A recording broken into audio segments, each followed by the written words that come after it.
सर्व पत्रकार सर्व मित्रांचं मी स्वागत करतो। या पत्रकार परिषदेला उपस्थित असणारे तुषार कामतेजी, योगेश भोरजी, अजित गव्हाणेजी, नाना काटेजी, जगदीश शेट्टीजी, विलास राणेजी, सर्व माझे उपस्थित असणारे विशेषतः दोन्ही राष्ट्रवादी काँग्रेस पक्षाचे सन्माननीय पदाधिकारी, सर्व आमचे कार्यकर्ते, सर्व पत्रकार बंधू भगिनींनो, आपल्याला सगळ्यांना माहिती की महाराष्ट्रामध्ये 29 महानगरपालिकेच्या निवडणुकीची धामधूम सुरू झालेली। आज 3 वाजता अंतिम चित्र स्पष्ट झालेलं आहे। काही जागा बिनविरोध आलेल्या आहेत वेगवेगळ्या महानगरपालिकेच्या, आणि बाकीच्या ठिकाणी दुरंगी, तिरंगी, चौरंगी, पंचरंगी अशा प्रकारच्या आता निवडणुकीला सुरुवात झाली। या निवडणुकीच्या निमित्तानं सगळ्या शहरांच्या मध्ये 9 वर्ष निवडणुका न झाल्यामुळे खूप कार्यकर्ते, म्हणजे 17ला निवडणूक झाली, त्यानंतर 22ला व्हायला पाहिजे होती, ती 22ला नव्हता, आता 26ला होती। 26 साल सुरू झालेलं आहे। फेब्रुवारीतच आपल्याला निवडणूक व्हायला पाहिजे होती 22 मध्ये, आणि त्याच्यामुळं बरेच कार्यकर्ते, इच्छुकांची संख्या सर्वच राजकीय पक्षामध्ये जास्त होती। त्यामध्ये केंद्रामध्ये जरी आम्ही एनडीए सरकारमध्ये असलो, राज्यामध्ये आम्ही महायुतीमध्ये असलो, तरी आपल्याला आठवत असेल मागे महाविकास आघाडीमध्ये काम करत असताना देखील स्थानिक स्वराज्य संस्थांच्या मध्ये जिथं शक्य असेल तिथं आम्ही आघाडी करायचो, जिथं शक्य नसेल तिथं आम्ही त्या ठिकाणी एकमेकाच्या विरोधामध्ये उभे राहून त्या निवडणुकांना सामोरं जायचं। अशा प्रकारचं मागचे एकंदरीत परिस्थिती होती। मी सुरुवातीलाच पत्रकारांना सांगतो, इथं पत्रकार परिषदा मी घ्यायचं ठरवलेलं होतं, माझ्या सहकार्यांना मी सांगितलेलं होतं, परंतु सुरक्षिततेच्या कारणामुळं काही आमच्या पत्रकार मित्रांना त्यांचं काम पत्रकारितेचा एवढंच बघून सोडायला पाहिजे होतं, परंतु थोडंसं काही तपासणी वगैरे करण्याचा प्रयत्न आमच्या पोलीस खात्याने केलेला आहे। आमचं म्हणता येणार नाही, राज्य सरकारच्या पोलीस खात्याने, कारण आचारसंहिता येतात, तर त्यांनी केला तो बरोबर नाही। मी अधिकाऱ्यांना पण सांगितलं की हे बरोबर नाही। पत्रकारिता एक महत्वाचा पत्रकार घटक आहे आणि लोकशाहीमध्ये त्यांचंही एक अनन्यसाधारण अशा प्रकारचं महत्व आहे, आणि त्याच्यामुळं असं आता कुणी जरी झेड कॅटेगरीचे कुणी इथं आले तरी देखील आपण ती काळजी घ्या अशा पद्धतीनं त्यांना सांगितलेलं आहे। तर कृपा करून तुम्ही त्याबद्दल, आमचा कुणाचा त्याच्यामध्ये दोष नाहीये हे माझ्या पत्रकार मित्रांनी सुरुवातीलाच ध्यानामध्ये घ्यावं। पत्रकार मित्रांनो, आपल्याला सगळ्यांना माहिती आहे हे शहर जे बदलत गेलं, ह्या शहराने एक आकार घेत गेलं। हे 1991ला या शहराने मला खासदार केलं, त्यावेळेस या शहराची माझी फार काही ओळख नव्हती, काही ठराविक कार्यकर्ते होते, परंतु तेव्हा एकसंघ काँग्रेस होती आणि काँग्रेसचे राजीव गांधींनी आणि आदरणीय पवार साहेबांनी मला उमेदवारी दिलेली होती, आणि त्याच्यातून मला इथल्या अनेक लोकांनी आशीर्वाद दिले, काँग्रेसच्या सगळ्या नेते मंडळींनी आशीर्वाद दिले, तरुण सहकार्यांनी मला मदत केली आणि मतदारांनी विश्वास टाकला, आणि मला वाटतं त्यावेळेस इथं मला 35,000चं लीड मिळालं होतं। मी खूप लाख मतांनी निवडून आलो, परंतु ह्या विधानसभा मतदारसंघात, आणि तेव्हापासून मी ठरवलं की बाबा आपण राजकारणात इतके नवखे, आपला काही जास्त ओळखी नाही, परंतु निव्वळ काँग्रेसचे राजीव गांधी आणि आदरणीय पवार साहेबांच्याकडे बघून आपल्याला निवडून दिलेलं आहे, आणि आपण काम केलं पाहिजे। आणि तेव्हापासून मी इथल्या कामाला सुरुवात केली। बँगलोरला निवडणुका आल्या, त्या पहिल्यांदा कॉर्पोरेशनच्या निवडणुकीला आपण सामोरं गेलो, त्यावेळेस रामकृष्ण मोरे इथं महत्वाची भूमिका बजावायचे। नानासाहेब नवले होते, माऊली लांडगे होते, अनंतराव खोपेजी होते, मदन बागनाजी होते, कृष्णराव भेडेजी होते, असे वेगवेगळे मान्यवर, तिरुमणी त्यावेळेस हे होते, अध्यक्ष होते, मला चांगलं आठवत आहे, आणि ते होते। असे सगळ्यांनी मिळून आम्ही सुरुवात केली. मला थोडंसं चांगल्यातलं चांगलं काम कसं करता येईल ह्या पद्धतीचा माझा प्रयत्न असायचा आणि त्याच्यातून 92ची निवडणूक लढवली. आणि तेव्हापासून माझं ह्या शहरातल्या वेगवेगळ्या जडणघडणीवर मी माझ्या सगळ्या सहकाऱ्यांच्या ना विश्वासात घेऊन काम करायला लागलो. 92ची त्यावेळेसची पिंपरी चिंचवड महानगरपालिका, नंतर 5 वर्षात आम्ही भर घातली 97ला, मग 5 वर्षात भर घातली 2002ला, परत 5 वर्षात 2007ला, परत 5 वर्षात 2012ला, परत 5 वर्षात 2017ला. 17ला मात्र देश पातळीवर नरेंद्र मोदी साहेबांची जबरदस्त लाट आली आणि त्याच्यातून माझ्यातले पण अनेक सहकारी ज्यांना मी संधी दिली होती, पदं दिलेली होती, ते माझ्यापासून बाजूला गेले. आणि एक तसा बघितलं तर एक मुद्दा असा निघाला की विठ्ठलाच्या मूर्तीमध्ये गडबड झाली, भ्रष्टाचार झाला. त्यावेळी जे महापौर होते त्यांच्याबद्दल आरोप झाले. आता तेच व्यक्ती आज आमच्या विरोधामध्ये असणाऱ्यांचे उमेदवार झाले, म्हणजे त्यावेळेस त्यांच्यावर त्यांनी आरोप केले, आता ते तिथले उमेदवार, हे आपल्या लक्षात आलं असेल. मित्रांनो, पत्रकार मित्रांनो, मी आपल्याला सांगेन की महाराष्ट्राच्या राजकारणात तिथल्या जडणघडणीमध्ये काम करत असताना मला अनेकदा अनेक पदं भूषवण्याची संधी अनेक सरकारांच्या मध्ये मिळाली. 6 वेळेला मी उपमुख्यमंत्री झालो. पण शेवटी हे शहर कष्टकऱ्यांची नगरी, उद्योग नगरी, कामगार नगरी, छोटी छोटी गावं एकत्र येऊन झालेली नगरपालिका घारी साहेबांच्या वेळेस आणि नंतर झालेलं महानगरपालिकेतील रूपांतर, स्वर्गीय अण्णासाहेब मगरांनी त्याला दिलेली दिशा, स्वर्गीय यशवंतराव चव्हाण साहेबांनी त्या शहराला दिलेले आशीर्वाद, इथं आणलेली इंडस्ट्री आणि त्याच्यानंतरच्या काळात अनेक मान्यवरांनी, आदरणीय पवार साहेबांच्या सहित सगळ्यांनी, रामकृष्ण मोरे असतील, अशोकराव मोळे असतील, मी आता सगळ्यांची नावं घेत नाही, पण या सगळ्या मान्यवरांनी आपापल्या परीनं त्याला हातभार लावण्याचा प्रयत्न केला. आणि आम्ही त्याच्यामध्ये खऱ्या अर्थाने इथले रस्ते असतील, इथले सबवे असतील, इथले फ्लायओव्हर असतील, इथले डबल फ्लायओव्हर असतील, इथले उद्यान असतील, इथले पाण्याची व्यवस्था असेल, इथल्या ज्या ज्या काही मूलभूत शिक्षणाच्या संदर्भामध्ये चांगल्या प्रकारचे दर्जादार शिक्षण संस्था आल्या पाहिजेत, ह्याबद्दलचं काम असेल, किंवा इथं IT आणण्याच्या करता पवार साहेबांनी जी मेहनत घेतली, तिथं संत तुकाराम कारखाना होणार होता, तो तिथं न करता साहेबांनी तो पलीकडे दिला आणि ती जागा IT ला घेतली. आणि त्याच्यावर हिंजवडीमुळं संपूर्ण चित्र, जरी ते आपल्या परिसरामध्ये आपल्याला लागून असलं तरी खूप लोक IT क्षेत्रातले आपल्या पिंपरी चिंचवडमध्ये राहत आहेत. नंतर आम्ही मेट्रोच्या संदर्भात गती दिली. अशा अनेक गोष्टी आम्ही करत गेलो. परंतु पत्रकार मित्रांनो, मला तुमच्या मार्फत पिंपरी चिंचवडकरांना सांगायचं, पिंपरी चिंचवडकरांनो, आशिया खंडातली सगळ्यात श्रीमंत महानगरपालिका म्हणून ज्या पिंपरी चिंचवडची ओळख होती, एवढी विकासाची कामं करत असताना केंद्राच्या Jawaharlal Nehru national urban renewal mission मधनं, ज्याला शॉर्ट फॉर्म मध्ये JNNURM म्हटलं जायचं, करोड रुपयाचा पैसा आम्ही आणला. मला आठवतं एका काळी मी योगेश भवनला महापौर केलेलं होतं, अधिकाऱ्य केलं तसं योगेश पण होते, आणि त्यावेळेस बेस्ट सिटी इंडियातली म्हणून आपल्याला बक्षीस मिळालेलं होतं. मला वाटतं डॉक्टर मनमोहन सिंगांचं सरकार त्यावेळेस होतं. एवढं ह्या शहराचा नावलौकिक वाढून इथं ऑटो क्लस्टर असेल, इथं ऑटो हब असेल, इथं सायन्स पार्क असेल, अशा खूप काही गोष्टी आम्ही त्याच्यामध्ये करण्याचा मनापासूनचा प्रयत्न त्या ठिकाणी केला. त्याच्यामध्ये एक्झिबिशन सेंटर पण 100 एकरामध्ये मोशीच्या जवळ करण्याच्या करता आम्ही जागा घेतली. अशा खूप गोष्टी केल्या.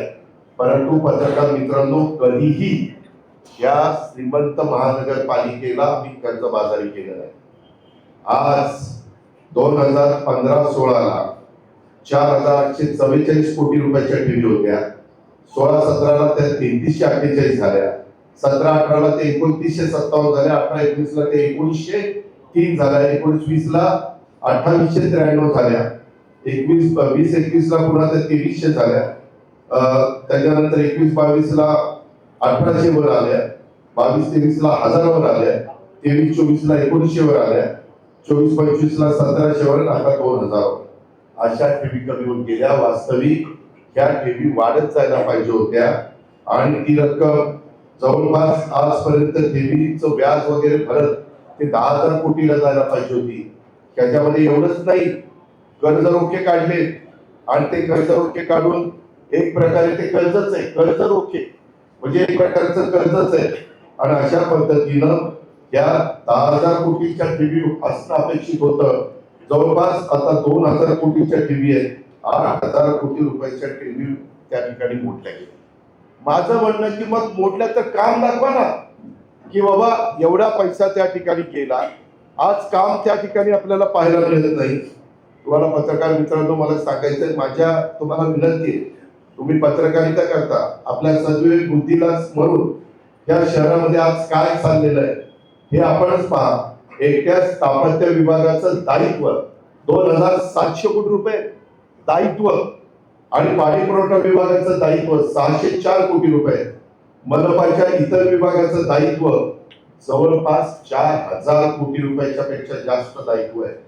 आणि स्थापत्य विभागामध्ये तुम्ही बघितलं तर प्रामुख्याने नवी मुख्य इमारत ती त्यावेळेस 20 गजा प्लॅन केलेला होता. मला वाटतं त्या काळामध्ये सुनील पाटील म्हणून एक आर्किटेक्ट आहे, अनेक जणांना बघितलं होतं, पण त्याच्यामध्ये आणि ते हरित सेतू, अर्बन स्ट्रीट, मुशी हॉस्पिटल, विविध ठिकाणी असलेले सिमेंटचे डांबरी रस्ते, मुख्य फायर स्टेशन इमारत, वाकड येथील शाळा, ओव्हरब्रिज वगैरे हे स्थापत्यामध्ये प्रामुख्याने ही कामं. पाणी पुरवठा विभागामध्ये भामास गेटचं जॅकवेल 162 कोटी, भामास गेट ते नवलखा उमरे पाईपलाईन टाकणं 62 कोटी, त्याच्यामध्ये अजून एक नवलख उमरे आणि देऊ पाईपलाईन टाकणं 101 कोटी आणि देऊ ते चिखली पाईपलाईन टाकणं 45 कोटी, नवलख उमरे ते ब्रेक प्रेशर टँक 38 कोटी आणि ड्रेनेज विभागामध्ये पर्यावरण अभियांत्रिकी विभागात विविध कामासाठी काढण्यात आलेले कामकाज प्रलंबित असलेल्या कामाची दायित्व. बजेटपेक्षा जास्त अनेक अनावश्यक कामं केवळ रिंग करून लाटण्याचा आणि काढण्याचा प्रयत्न झालेला आहे. त्याच्यामध्ये काही डांबरी रस्ते उखडून टाकले जातात, ते पुन्हा सिमेंटचे केले जातात. अर्बन स्ट्रीटच्या नावाखाली नव्याने वाढीव फुटपाथ आणि रस्त्यांची रचना केली जाते. मित्रांनो, आमच्या कारकिर्दीमध्ये कधी ट्रॅफिक अशी गर्दी झाली, ट्रॅफिक तुंबलंय किंवा आपण अडथळा निर्माण झालाय असं होत नव्हतं. आज कशा पद्धतीची अवस्था आहे. अहो, त्यावेळेस दापोलीवरून निघालं तर निगडीपर्यंत माणूस असाच काय जवळपास कुठेही सिग्नल न लागता पुढे जायचा. 8-8 पदरी रस्ते आम्ही केले. कधी पण कामं करत असताना दिलीप बंड असतील, श्रीकांत परदेशी असतील, त्याच्यामध्ये आशिष शर्मा असतील, अशा अनेक अधिकाऱ्यांच्या बरोबर आम्ही कामं केली. सगळ्या टीमनी मला साथ दिली आणि तशा पद्धतीचे ठराव आम्ही केले आणि एक महाराष्ट्रातलं आणि देशातलं एक महत्वाची स्थिती म्हणून त्याचा नावलौकिक आपण वाढवण्याचं काम केलेलं आहे. आज वाहतुकीची कोंडी जर बघितली तर सुसज्ज रस्ते आणि ह्या सगळ्या गोष्टी, ग्रेट सेक्रेटर उड्डाणपूल, परंतु पिंपरी चिंचवड शहर आज वाहतुकीच्या कोंडीच्या विळख्यात अडकलेलं आहे. मित्रांनो, भोसरीची आता विलास आणि अजित इथं आहे. भोसरीच्या पुलाचं भूमिपूजन करत असताना मी तिथं सांगितलं हा 2 पदरी नाही 4 पदरी झाला पाहिजे आणि तो पूल तिथं मी 4 पदरी करायला लावला. त्याच्यामध्ये पिंपरी चिंचवड मध्ये आज अर्बन स्ट्रीटच्या नावाखाली अक्षरशः रस्त्यांची वाट लावलेली. फुटपाथ, पार्किंग, वाहतुकीचे आवश्यक असलेले रस्ते याचा कुठलाही विचार केला जात नाही. माझं काय म्हणणं आहे, विजन असं असलं पाहिजे नेतृत्वाला की जास्तीत जास्त लोकसंख्या असणाऱ्या घटकाला कुठल्या कामाला प्राधान्य दिलं पाहिजे. तसं प्राधान्य इथं दिलं जात नाही. फुटपाथ मोठे करून रस्ते छोटे केले गेलेले. फुटपाथवर बऱ्याच बगलबच्च्यांनी अतिक्रमण करून तिथं मला तर कळलं हप्ते करून चाललेली. तिसरेच लोक हप्ते घेत आहेत.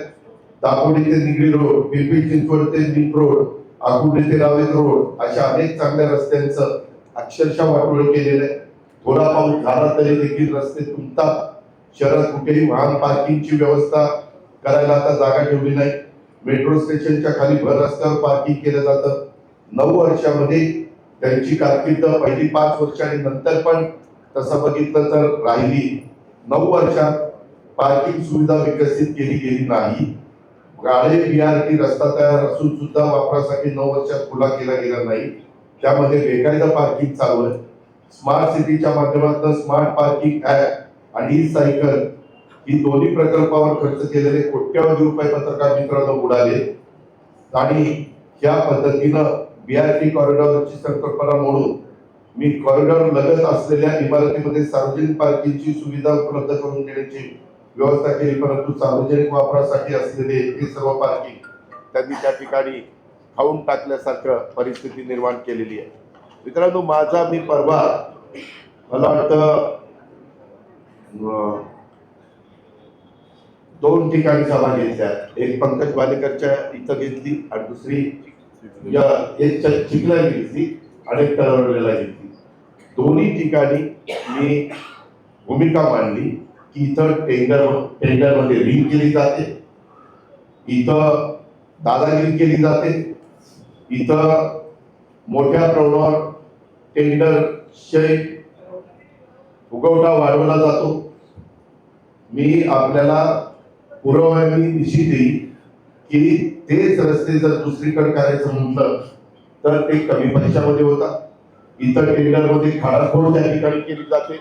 त्याच्याही बद्दलचे पुरावे माझ्याकडे त्या ठिकाणी आहेत. मी कुठल्याही गोष्टी विदाऊट पुराव्याच्या तुमच्याशी बोलू इच्छित नाही आणि मला कुणावरही बिनबुडाचे आरोप करण्याचा काही कारण नाही. इथं टेंडरिंग दादागिरी दापोडी रस्त्याच्या अलीकडे पण अशा पद्धतीनं वेगवेगळे भाग पाडले गेले. त्याच्यामध्ये भोसरी, निगडी, चरोली, चिखली, दिघी, मोशी या पट्ट्यात टेंडर रकमेत ऍडपार किंवा जादा दराने निविदा सादर केल्या जातात. त्याच्यामध्ये वेगवेगळ्या पद्धतीनं 25-25, 30-30% पर्यंतचा फरक त्या ठिकाणी असतो. आणि तुम्ही बघा, काही लोकांच्या प्रॉपर्टी कशामुळे वाढल्या, असा काय चमत्कार घडला, असं काय त्यांनी कामं करून दाखवली, असे काय त्यांची इंडस्ट्री आहे की आज एक कोट्याधीश चे मालक हे झालेले.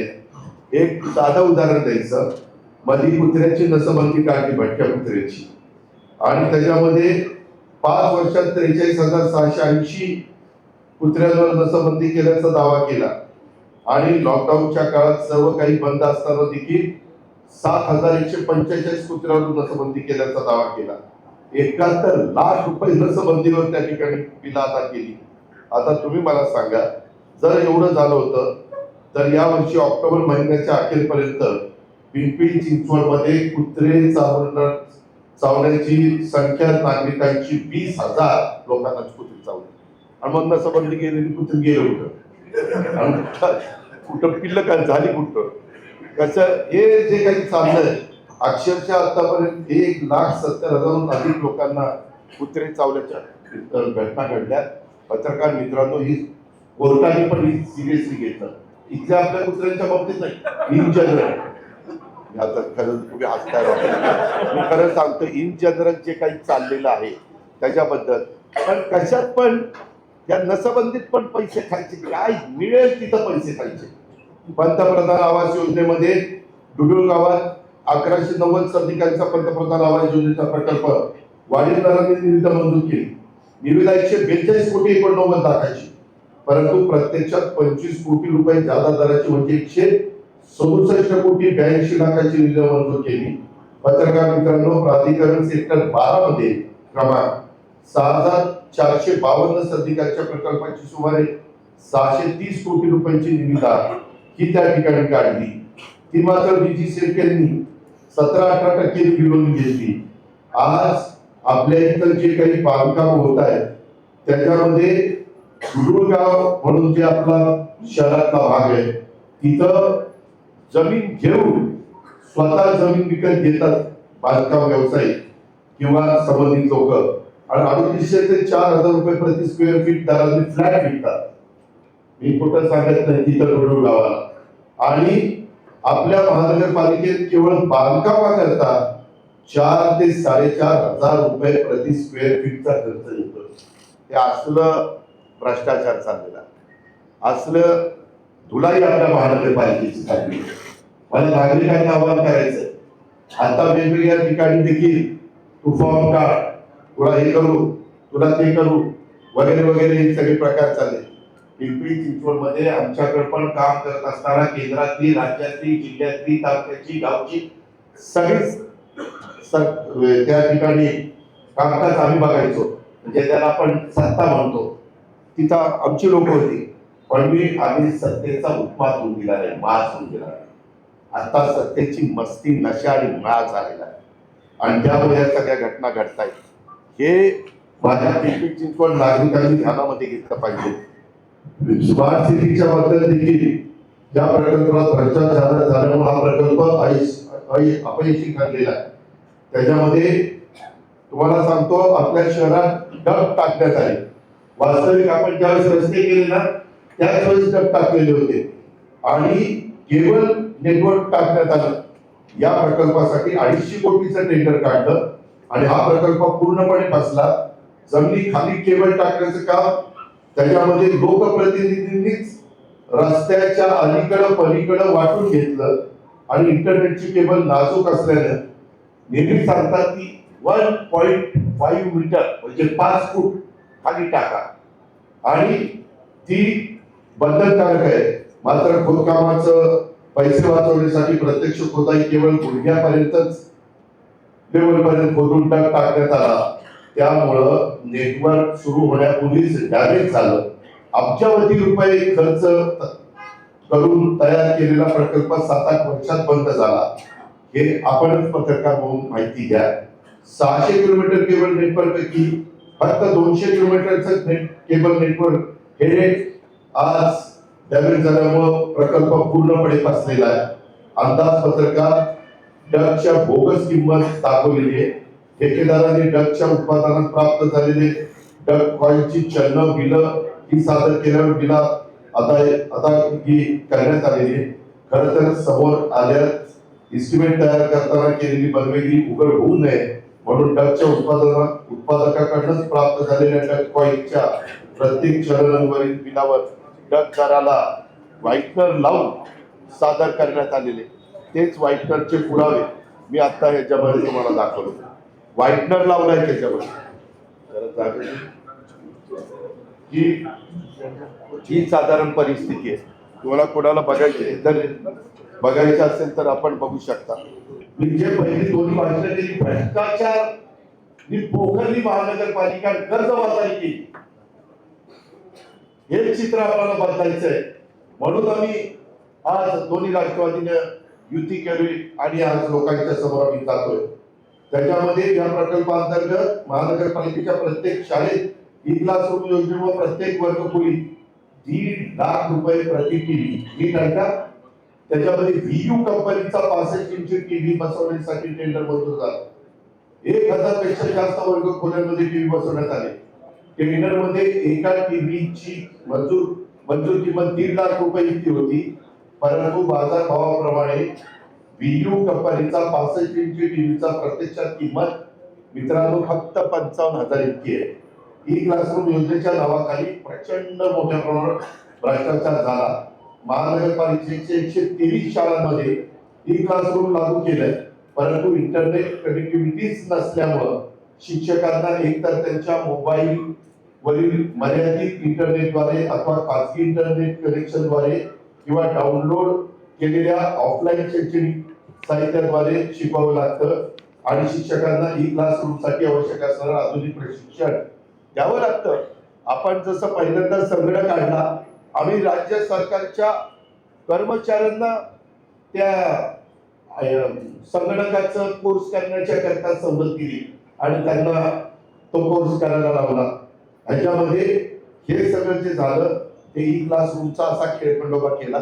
काय येणार आहे, गोरगरिबांची मुलं त्या शाळेमध्ये शिकतात. ई क्लासरूम झाली असते तर ह्या सगळ्या सुविधा माझ्या गोरगरिबांच्या मुलांना मुलींना मिळाल्या नसत्या. त्याचबरोबर तुम्हाला आठवत असतील तत्कालीन स्थायी समितीचे चेअरमन नितीन लांडगे ऑगस्ट 2021 मध्ये लाच घेताना त्यांना लाचलुचपत प्रतिबंधक विभागाने अटक केली. त्यांना होल्डिंगच्या वर्क ऑर्डर मध्ये काही लाखाची लाच मागणी प्रकरणी अटक केली. ज्या त्यांच्यासह इतर 5 जणांचा समावेश होता. महानगरपालिकेच्या इतिहासात पिंपरी चिंचवडकरांनो कधी असं घडलेलं नव्हतं, परंतु मनपाच्या वरिष्ठ पदाधिकाऱ्याला अशा प्रकारे अटक झाली. हे मागच्याच टर्ममधलं उदाहरण 17 ते 2022. पण 4 वर्ष निवडणुका पुढे गेल्यामुळं हा मुद्दा मी काढला आणि तुमच्या समोर ठेवलाय. रस्ते खोदाईच्या करता पण एक माफिया इथं तयार झालेले, त्याच्यामध्ये रस्ते खोदाई झालेली नाही. गॅस पाईपलाईन, इंटरनेट केबल, सांडपाणी वाहिन्या, पाणी पुरवठा या नावाखाली तुमच्या माझ्या शहराची अक्षरशः चाळण केलेली रस्त्याची यातील मोठा भाग बेकायदा रस्ते खोदायचा असून त्यामुळं शहराचं नियोजन पूर्णपणे कोलमडलेलं आहे. खोदाई माफिया जसं लँड माफिया, वाळू माफिया, भंगार माफिया, तसा ते खोदाई माफिया सुरू आहे. त्याच्यामध्ये जिओ, एअरटेल, वोडाफोन यांच्यासारख्या अनेक खासगी कंपन्या आणि कंत्राटदार हे राजरोसपणे मनपाची कोणती अधिकृत परवानगी न घेता रस्ते खोदतात किंवा 1 किलोमीटरची परवानगी घेऊन प्रत्यक्षात 3-4 किलोमीटर खोदाई केली जाते. रस्ता खोदल्यानंतर तो फक्त माती टाकून खड्डे उतरवले जातात. त्यामुळे पहिल्याच पावसाळ्यात रस्ते खचण्याचं प्रमाण त्या ठिकाणी होत आहे. अनधिकृत खोदाईमुळे कोट्यवधी रुपयाचे शुल्क जे महानगरपालिकेच्या तिजोरीमध्ये यायला पाहिजे ते येत नाही आणि एकदा रस्ता खराब झाला की पुन्हा दुरुस्तीसाठी जनतेच्या टॅक्सचाच पैसा वापरला जातो. म्हणजेच एकाच रस्त्याची खोदाई, शुल्क न मिळणं आणि पुन्हा दुरुस्तीचा खर्च असा दुहेरी फटका आपल्या इथं बसतो. वास्तविक मी बघितलेलं आहे, कारण माझ्याकडे पण महावितरण म्हणजे ऊर्जा खातं होतं. त्यावेळेस ऊर्जा खात्याची केबल टाकायला पण ते आमच्याकडनं पैसे घ्यायचे खोदाईला आणि नंतर ते डांबरीकरण करण्याच्या करता. अशा प्रकारे हेच कामं घेतात आणि यांच्या दादागिरीमुळं अधिकारी कचकाऊ भूमिका घेतात. हे आम्हाला बंद करायचं आहे. त्याकरता उद्याच्या 15 तारखेला माझ्या पिंपरी चिंचवडकरांनी आम्ही जी युती केलेली आहे घड्याळ आणि तुतारी या माझ्या उमेदवारांना त्यांनी निवडून द्यायचं आहे. मला विनंती आहे माझी, पिंपरी चिंचवड महानगरपालिकेचा प्रारूप विकास आराखड्यात नागरिकांच्या मध्ये पत्रकार मित्रांनो खूप मोठी नाराजी आहे. 50,000पेक्षा जास्त हरकती दाखल झालेल्या आहेत. 50,000 कशाला म्हणतो तो, एवढ्या हरकती. आळंदी लगत कत्तलखाना प्रस्तावित आहे. आता आळंदी माऊलीचा परिसर, तिथं कत्तलखाना काढायचं काही कारण आहे का? तिथं आरक्षण टाकलंय. म्हणजे मुद्दा काहीतरी नवीन समस्या झाली पाहिजे, हे कुणालाच पटणार नाही. कुठेतरी भावनिक मुद्दा करायचा, समाजामध्ये ते निर्माण करायची. डॉक्टर बाबासाहेब आंबेडकर कत्तलखाना आळंदीच्या जवळ प्रस्तावित आहे. डॉक्टर बाबासाहेब आंबेडकर यांच्या पुतळ्यामागची विमानसृष्टीच्या जागेवर मैदानावर पोलीस स्टेशनचं आरक्षण प्रस्तावित आहे. म्हणजे मुद्दा आंबेडकरी समाजात रोष निर्माण त्याच्यात झालाय. हे यांना कळत नाही का? त्यांना विचार नाहीये. मी खरंच सांगतो, आम्ही काम करताना मी आजही बघा, आम्ही आढावा बैठका घेतो, 6ला जाऊन काम पाहतो. पत्रकार म्हणतात 6ला कशाला इतक्या लोक जात असतात. त्या लोकांना त्रास खूप नाही म्हणून जात असतो. बाकी मला हाऊस आहे म्हणून नाही, पण गर्दी कमी असते, आपल्याला काम नीटपणे करता येतं, त्याकरता जात असतो. आणि या सगळ्या गोष्टी आहेत. त्याच्यामध्ये ज्याच मैदानावर माझ्या माहितीप्रमाणे पैगंबर जयंती देखील साजरी केली जाते. अल्पसंख्याक समाज पण आता तिथं पोलीस स्टेशनचा आरक्षण टाकल्यामुळे नाराज आहे. वीर चाफेकर बंधू यांच्या स्मारकाच्या विस्तारीकरणाचं आरक्षण ज्या जागेवर प्रस्तावित केलं त्याच जागेवर यापूर्वी खासगी बांधकाम करण्याकरता अधिकृत परवानगी देण्यात आलेली. हे काय चाललेलं आहे? वीर चाफेकर बंधूंचं योगदान तुमच्या माझ्या देशाला स्वातंत्र्य मिळण्याच्या करता ज्यांनी स्वतःच्या जीवाची पर्वा केली नाही, स्वतः शहीद झाले, अशा पद्धतीनं ह्या गोष्टी अधिकृत परवानगी घेऊन बांधण्यात आलेल्या बांधकामावर आरक्षण, रस्ते रुंदीकरण प्रस्तावित, 25-30 वर्षापासून बांधण्यात आलेल्या घरांवर आरक्षण, रस्ता रुंदीकरणासाठी प्रस्तावित, हजारो कुटुंब उद्ध्वस्त झाली. भूरेषेमध्ये मोठ्या प्रमाणात फेरफार करण्यात आले. टेकड्या गायब करून निवासीकरण करण्यात आलं. अनेक नाले पाणवठे गायब करून त्या जागी निवासी विभागात समाविष्ट करण्यात आल्या. अनावश्यक आरक्षण टाकून सामान्य नागरिकांच्या जमिनीवर आरक्षण टाकण्यात आली व बिल्डरांच्या जमिनी मोकळ्या करण्यात आल्या. चिखली येथे तुम्हाला सगळ्यांना माहिती आहे 250 एकर जमिनीवर सुपर ऍडमिनिस्ट्रेटिव्ह कमर्शियल कॉम्प्लेक्स या प्रयोजनाचं आरक्षण लादण्यात आलं. आता तेच क्षेत्र दलालांच्या मार्फत कमी भावाने खरेदी करण्याचं काम कोण करतंय याचा नीट आपण सगळ्यांनी विचार करा. आज जे कोणी इथलं प्रतिनिधित्व करतात ती लोक आहेत. निगडी यमुनानगर येथील प्राधिकरणाकडनं अधिकृत खरेदी करण्यात आलेली घरं बंगले रेवडमध्ये समाविष्ट करण्यात आले. तळवली, चिखली, भोसरी, दिघी या ठिकाणी रेड झोन कायम करण्यात आलेले.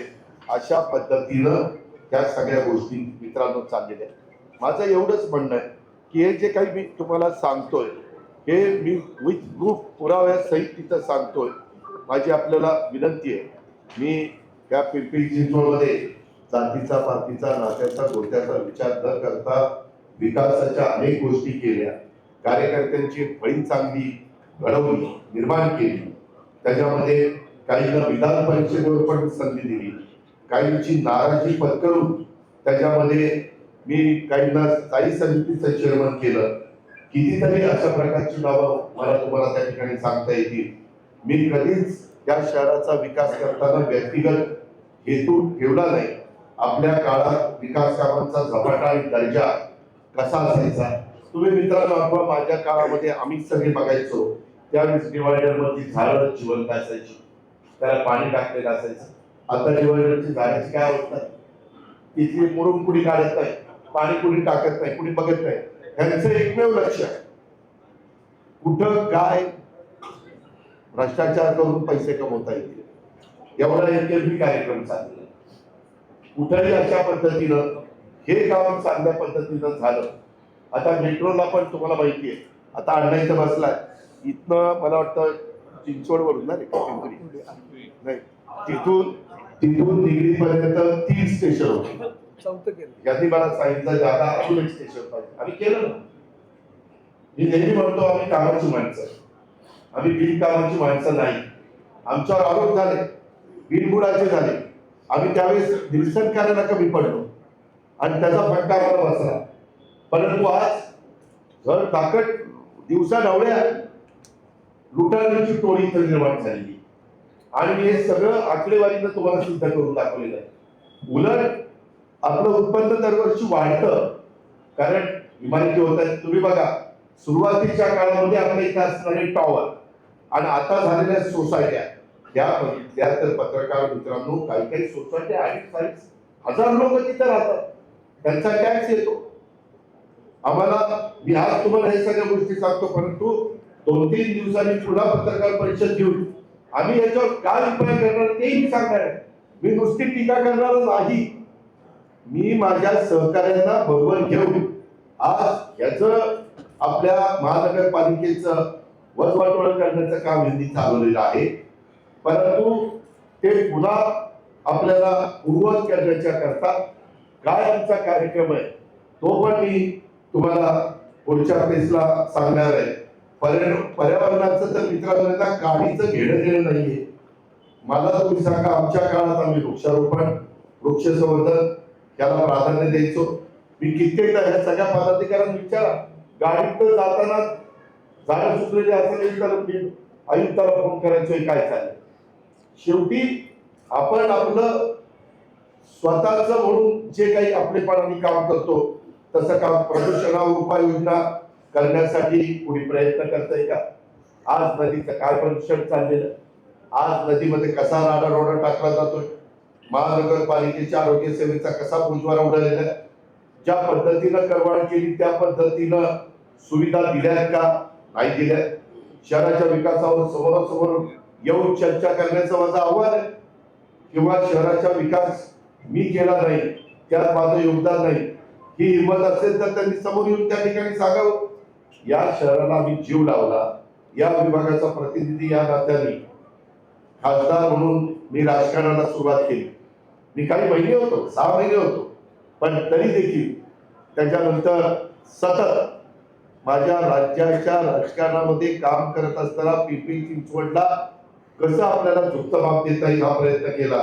या शहरातील विकासाकरणी हे माझी ओळख कामाचा माणूस म्हणून केलेली आहे, अशा पद्धतीनं पण आपण पाहू शकता.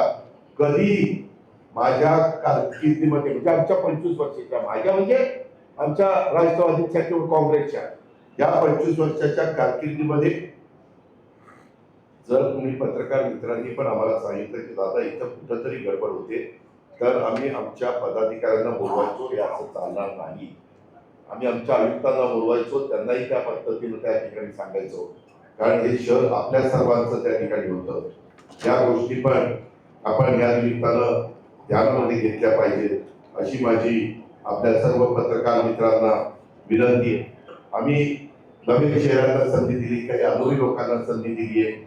आम्ही त्याच्यामध्ये आता प्रचाराची यंत्रणा सगळ्या काही गोष्टी सिस्टमॅटिक पद्धतीनं राबवणार आहेत. आम्हाला कुठेही आचारसंहितेचा भंग करायचा नाही. मित्रांनो, एक माझी बहीण सकाळी मला भेटायला आली होती. ते म्हणले दादा एका प्रभागात एका मुलाचा अर्ज होता, अक्षरशः सीधे स्टाईल त्याचा पाठलाग केला, त्याला पकडला, त्याला काही लोकांनी गाडीत घातला आणि उमेदवारी अर्जात मागे घेतला. म्हणजे ही आपल्याला कायदा सुव्यवस्थेच्याही बद्दल त्या ठिकाणी मोठं काम करावं लागणार आहे. जर राजकीय बरदास्त असला तर कायदा सुव्यवस्था त्या ठिकाणी अडचणीत येतील. ही पण गोष्ट तुम्ही बघा. 25 वर्षात गाड्या फोडणं, म्हणजे आमच्या काळात तसं होत नव्हतं. आता गाड्या फोडणं, ती काय कोयता घ्याय, ती काय स्कूटर जाळणं, अशी दहशत निर्माण करणारी काही लोक नाही, मुलं की ते असतात 18 वर्षाच्या आतले आणि त्यांच्यावर काही गुन्हे म्हणजे कलम लावायची म्हटलं तरी अडचणी येतात कायद्याच्या.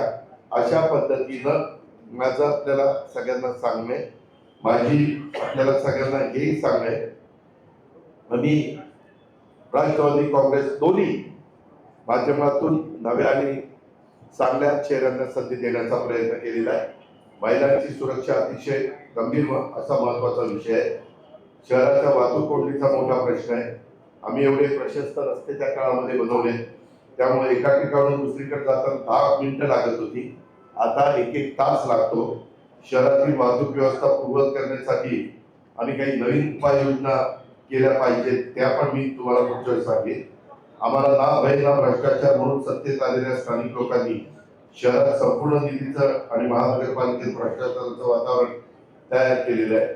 शहरातील अल्पसंख्याक उमेदवारांना दमदाची पैशाचा आम्ही टाकून त्यामध्ये प्रकार या ठिकाणी सुरू आहे. अशाही बातम्या येत आहेत. लोकशाही दादागिरी खपवून घेतली जाणार नाही. जनतेने नोंद घेऊन अशा प्रवृत्तीच्या लोकांना खड्यासारखं बाजूला केलं पाहिजे. पवना नदी, इंद्रायणी नदी, मुळा नदी या 3 प्रमुख नद्यांच्या मध्ये आपली ही उद्योग नगरी वसलेली आहे. त्या नद्यांचा जाणाऱ्या सांडपाण्याचा कोणतीही प्रक्रिया न करता डायरेक्ट नदी पात्रात सोडतात. त्या न केल्यामुळं ते त्याच्यावर सिवरेज ट्रीटमेंट प्लांट मध्ये ट्रीटमेंट न केल्यामुळं कामाचे पैसे उकळले जातात. काही अधिकारी दबावाला आमिषाला बळी पडतात. अशा दुर्दैवी घटना इथं चाललेल्या आहेत. जॅकवेलच्या कामात भ्रष्टाचार, उदळवाडीच्या कारवाईत लघुउद्योजक उद्ध्वस्त झालेला आहे.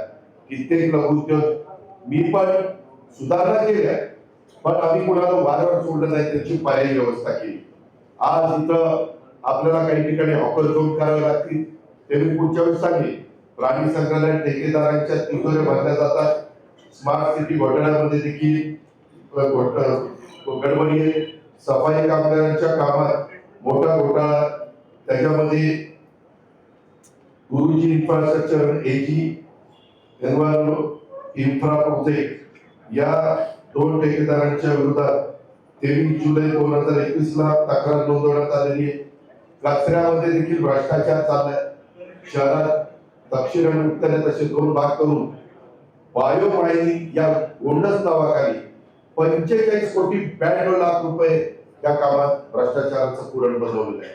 मोबाईल टॉवर घोटाळा, टॉवर अधिकृत करण्यासाठी महानगरपालिकेच्या बांधकाम परवाना विभागाने कर संकलन विभागाचे संगमन करून पैसे लाटले जातात. कुत्र्याचं नसबंदीचं सांगितलं, अर्बन सीटचं सांगितलं. त्याच्यामध्ये 1.25 किलोमीटर रस्त्यासाठी पत्रकार मित्रांनो, खर्च किती असावा? 81 कोटी, 1.25 किलोमीटरचा रस्ता, 81 कोटीचा खर्च. काय चाललंय म्हणजे फार रुबाडणूक, अशी रुबाडणूक कधी कुठे बघितली नव्हती. टेल्को रस्त्यावर मुळा नदी सुधार कार्यक्रम 300 कोटीचा, स्वच्छतेच्या निविदा. पण शहर तुम्हाला स्वच्छ दिसतं का? धूळ आणि कचरा त्या ठिकाणी दिसतो. पालिकेच्या कारभारात पारदर्शकतेचा पूर्णपणे अभाव आहे. राज्यातील कोणाचाही बचक राहिलेला नाही. त्यामुळे शहरामध्ये लुटालूट या तयार झालेली आहे. आणि या भ्रष्टाचारी राक्षसाचं दहन करण्यासाठी आम्ही हे सगळ्या निवडणुकीच्या मैदानात उतरलेलो आहे. आणि थांबलं बाबा, जरा कळ कर जरा. त्यामध्ये निवडणुकीच्या मैदानात आम्ही उतरलोय. जनतेने माझे या पत्रकार परिषदेच्या निमित्तानं सर्व स्तरातल्या जनतेला आव्हान आहे, तरुण वर्गाला, मध्यमवर्गीयांना, वडीलधाऱ्यांना, सर्व क्षेत्रातल्या, की तुम्ही आम्हाला साथ द्या. आज मी या निमित्तानं ठिकाणीचा पत्रकार परिषद त्या ठिकाणी घेतलेली आहे आणि त्या पद्धतीनं माझी पुढची प्रचाराची पण सगळी लाईन तशा पद्धतीनं राहणार आहे. माझं तुम्हाला सगळ्या पत्रकार मित्रांना माहिती आहे की या शहरावर माझं मनापासून प्रेम आहे. या शहराबद्दल मला आत्मीयता आहे. या शहराची काळजी मला मनापासून घ्यावीशी वाटते. आता लोक येतील जातील, पण शेवटी हे शहर आपल्याला सगळ्यांना सांभाळायचंय. आणि त्याच्यात 92 ते 2017 तुम्ही जशी साथ दिली, त्याच्यात कुठं काही त्रुटी राहिल्या असतील तर ते मी दुरुस्त करेन. कारण माझ्या सुरुवातीच्या काळात या शहराने मी त्यावेळेस कुठलंही काम न करता भरभक्कम पाठिंबा 91ला दिलेला होता. मी पाहिलेलं स्वप्न या शहरातील मी प्रत्यक्षात आणण्याचा प्रयत्न केलेला आहे. आणि त्यामुळे या शहराला देश पातळीवर एक नवी ओळख आपण निर्माण करून दिलेली आहे. पण अलीकडच्या काळात जर बघितलं तर ते बघवत नाही पत्रकार मित्रांनो. कर्ज काढून सण साजरा केला जातोय. इथल्या पुढाऱ्यांनी जसं ऋण काढून सण साजरा करून द्यायचे जुनी लोक आम्हाला सांगायची. शहरापेक्षा स्वतःला आणि स्वतःच्या परिवाराला मोठं होण्याची एवढी राक्षसी भूक या शहराची परिस्थिती बिघडवलेली आहे. मला हे बघवत नाही. म्हणून मी आमच्या वेगवेगळ्या सहकार्यांना बरोबर घेण्याचा प्रयत्न केलेला आहे. माझा त्याच्यामध्ये जीव तोडतो हे मी मनापासून आपल्याला सांगतो. मी तुम्हालाही पत्रकार मित्रांना सांगेन, आम्ही आमच्या 25 वर्षात काय केलं आणि यांनी यांच्या 9 वर्षात आशिया खंडातील सगळ्यात श्रीमंत महानगरपालिका कशी कर्जाच्या खाली लोटली हे आपण सगळ्यांनी पाहावं. आणि प्रत्येकाने आपल्या सद्विवेक बुद्धीला स्मरून मतदान त्या ठिकाणी करावं असं आवाहन मी या निमित्तानं करतो.